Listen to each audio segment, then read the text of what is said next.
नमस्कार बच्चों, एक बार फिर से स्वागत है आपका हिंदी के सर की कक्षा में। आज हम चर्चा करेंगे आपकी कार्यपत्रिका क्रमांक 67 के बारे में।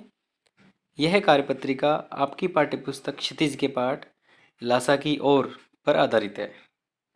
बच्चों, इसका पिछला भाग हम पहले की कार्यपत्रिका में पढ़ चुके हैं। अब हम देखते हैं आगे का भाग। इस यात्रा वृत्तांत में आगे लेखक के अनुसार परित्यक्त चीनी किले से परित्यक्त अर्थात त्यागा हुआ। जब वे आगे बढ़े तो एक आदमी राहदारी मांगने के उद्देश्य से आया। राहदारी अर्थात टैक्स।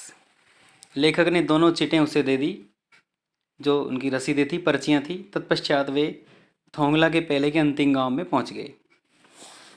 उस गांव में सुमति जो लेखक का दोस्त था, तो उस सुमति के परिचित लोग रहते थे, जिसकी वजह से उन्हें ठहरने को अच्छी जगह मिल गई।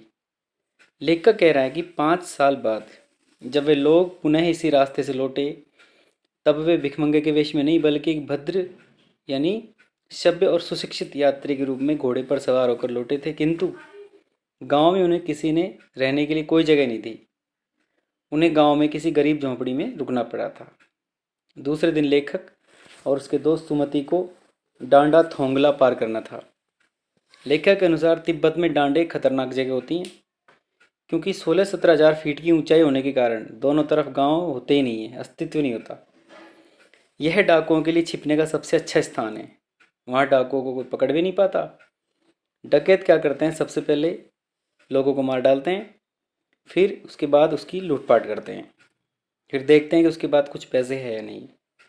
वहाँ हथियार का कोई कानून ही नहीं है, जिसके कारण लोग लाठियों के स्थान पर पिस्तौल और बंदूक लिए घूमते रहते हैं। तो ये तो हुई तिब्बत की बात। अब देखते हैं इसके प्रश्नों को। प्रश्न 1 है आपके लिए, उस समय के तिब्बत में हथियार का कानून न रहने के कारण यात्रियों को किस प्रकार का भय बना रहता था। उस समय तिब्बत में हथियार का कानून न रहने के कारण यात्रियों को अपने मरने और लूट का भय बना रहता था, क्योंकि लोग लाठियों के स्थान पर पिस्तौल और बंदूक लिए घूमते रहते हैं। प्रश्न 2, लेखक के मित्र सुमति के परिचित लोग लगभग हर गांव में मिले। इस आधार पर सुमति के व्यक्तित्व की किन विशेषताओं का चित्रण कर सकते हैं। सुमति की क्या क्या विशेषताएं हैं। सुमति जो है मिलनसार हो सकता है, मददगार भी है, हंसमुख व्यक्ति है, इसलिए उसके ज़्यादा दोस्त हैं। प्रश्न 3, क्या आपके किसी मित्र या परिचित को घुमक्कड़ी का शौक है। घुमक्कड़ी अर्थात घूमना फिरना। उसके इस शौक का पढ़ाई पर या काम पर क्या प्रभाव पड़ता है। तो यदि आपके किसी मित्र का, किसी दोस्त का, परिचित का ऐसा लगता है कि उसको घूमने फिरने का ज़्यादा शौक है, तो आप बताइए, और वो अपने काम को किस प्रकार एडजस्ट करता है वो आपको बताना है। प्रश्न 4, उस समय तिब्बत में डाकुओं को कोई नहीं पकड़ पाता था, ऐसा क्यों होता था। क्योंकि डाकू पहले लोगों को मार देते थे और वहाँ पर दूर दूर तक कोई होता नहीं था, इसलिए गवाह मिलना मुश्किल था और गवाह के बिना पकड़ना मुश्किल है।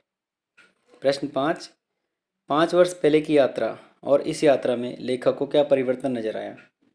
5 वर्ष पहले जब लेखक भिखारी के वेश में गया था, तब उन्हें ठहरने की अच्छी जगह मिल गई थी, परंतु 5 साल बाद जब आए वापस, तो उन्हें अच्छे वेश में आया, भद्र पुरुष के वेश में, लेकिन फिर भी उन्हें झोंपड़ी में रुकना पड़ा था। यह परिवर्तन था 5 साल बाद का। बच्चों, ये हो गई चर्चा। अगर आपको उत्तरों में किसी प्रकार की कोई समस्या है, तो आप निम्न उत्तरों की सहायता ले सकते हैं। आप पहले प्रयास करेंगे, फिर उसके बाद इन उत्तरों की मदद लेंगे। वीडियो पॉज करके सब आप कर सकते हैं। बच्चों, मिलते हैं अगली कार्यपत्रिका में। तब तक के लिए नमस्कार।